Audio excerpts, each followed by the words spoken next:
પ્રભુ ઈસુના જીવંત અને પવિત્ર ત્રિએક નામમાં વાલા ભાઈઓ અને બહેનો, આપ સર્વને લોગોસ બાઇબલ સ્ટડી તરફથી સવારની પ્રેમી સલામ હું પાઠવું છું. આજનો દિવસ 7મી જૂન 2024 અને શુક્રવારનો આ નવો દિવસ આપણા જીવનોમાં પ્રભુએ બતાવ્યો માટે પ્રભુનો ખૂબ આભાર માનીએ છીએ. આજે ગીતશાસ્ત્ર તેનો 49મો અધ્યાય અને 8મી કલમ. ગીતશાસ્ત્ર 49 અને 8, કેમ કે તેના પ્રાણની ખંડણી અમૂલ્ય છે.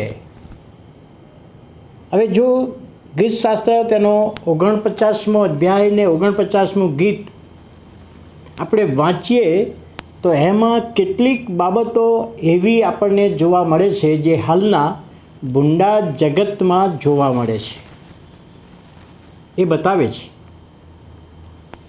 આપણે સામાન્ય રીતે પ્રશ્ન આપણને થાય કે દુષ્ટ માણસ જે ઈશ્વરથી દૂર છે એ વ્યક્તિ ધન સંપત્તિમાં કેમ આગળ વધી જાય છે, કેમ ધન સંપત્તિમાં વિકાસ થાય છે, અને એના લીધે ભૂંડા જગતમાં જે બનાવો બને છે, ખાસ કરીને વ્યક્તિ પોતાના જીવનમાં અભિમાની બની જાય છે. નાણાંના કારણે ધન સંપત્તિ વધી ગઈ છે માટે અભિમાની બની જાય છે.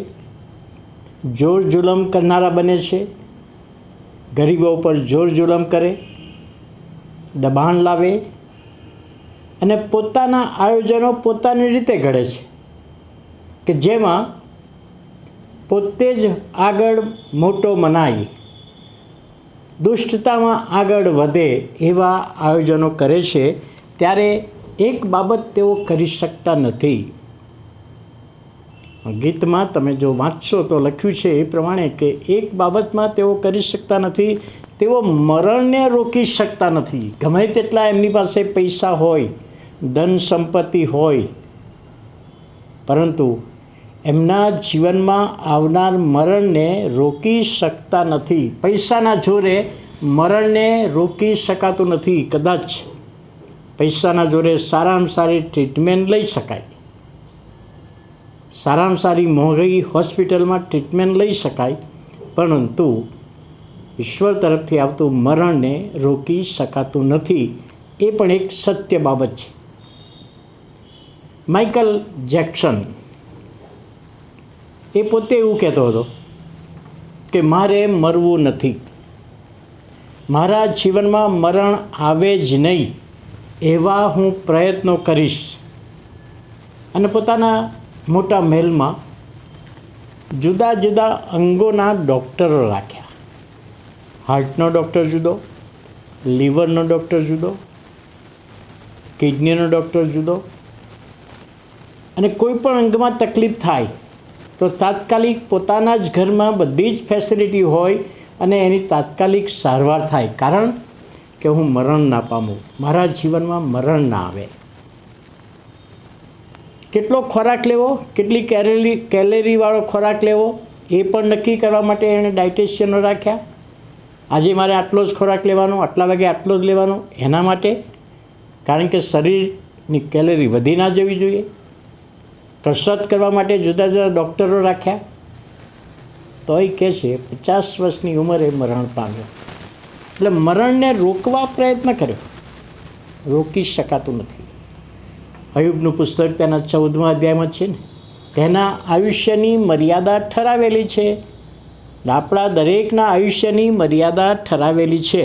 પણ આગળ જે બાબત, હકારાત્મક બાબત આપણે જોવા મળે છે કે પ્રાણની ખંડણી અમૂલ્ય છે. મરણને બચાવી શકાતું નથી, મરણને રોકી શકાતું નથી, પરંતુ ખંડણી, નવા કરારમાં ખંડણી શબ્દ કોઈકના બંધનમાંથી છોડાવવાને માટે જે નાણાં આપવામાં આવે, સમય આપવામાં આવે, એને ખંડણી કહેવામાં આવે. અને પ્રભુ ઈસુ ખ્રિસ્તે વધસ્તંભ પર સમગ્ર માનવજાતના ઉદ્ધારને માટે ખંડણી ચૂકવી પોતાના જીવની પ્રાણની બલિદાન આપ્યું. કારણ કે પોતાના હાથે બનાવેલું માણસ, ઈશ્વરના હાથનું બનાવેલું માણસ શૈતાનના બંધનમાં જતું રહ્યું. ત્યાંથી છોડાવવાને માટે પોતાનું રક્ત, લોહી વહેવડાવ્યું અને ખંડણી આપી, ખંડણી ભરી દીધી. એ પૈસાથી ભરી શકાતી નથી. બીજા અર્થમાં કે પૃથ્વી પરના મરણને રોકવા માટે નાણાં કામમાં આવતા નથી, પણ મરણ પછીનું જીવન જે પ્રભુ ઈસુ ખ્રિસ્ત પર વિશ્વાસથી મળે છે. જો વિશ્વાસ નથી કર્યો તો બીજું મરણ, અગ્નિની ખીણનું મરણ, એને રોકી શકાય છે. કેમ કે ઈસુએ ખંડણી આપી મારા અને તમારા માટે, તો એ રોકી શકાય છે. તો રોકવા માટે આ પૃથ્વી પરનો સમય છે, નાણાં નથી, સંપત્તિ નથી, પણ બીજું મરણ રોકવા માટે પ્રભુ ઈસુ ખ્રિસ્ત છે. અને એણે જે ખંડણી ભરી છે એ આપણા માટે મરણ પામ્યો છે, એ આપણે સ્વીકારીએ છીએ. તો અહીંયા પ્રભુનું વચન આપણને કહે છે કે કેમ કે તેના પ્રાણની ખંડણી અમૂલ્ય છે. પ્રભુએ આપણા માટે ખંડણી ભરી દીધી આપણને છોડાવવાને માટે, બીજા મરણથી બચવાને માટે. ત્યારે આ બાબત સમજવામાં પ્રભુ તેના આત્માની દોરવણી આપે, સહાય પૂરી પાડે. આવો આપણે પ્રાર્થના કરીએ. વાલા પ્રભુ, અમે આભાર માનીએ છીએ, સ્તુતિ કરીએ છીએ આજના નવા દિવસની ભેટને માટે. આજનું વચન ખંડણી આપનાર પ્રભુ, ખંડણી ભરનાર પ્રભુ, ને તમે અમારા માટે સમગ્ર માનવજાતના ઉદ્ધારને માટે તમે પોતાનો પ્રાણ આપી દીધો, બલિદાન આપ્યું, માટે અમે આભાર માનીએ છીએ.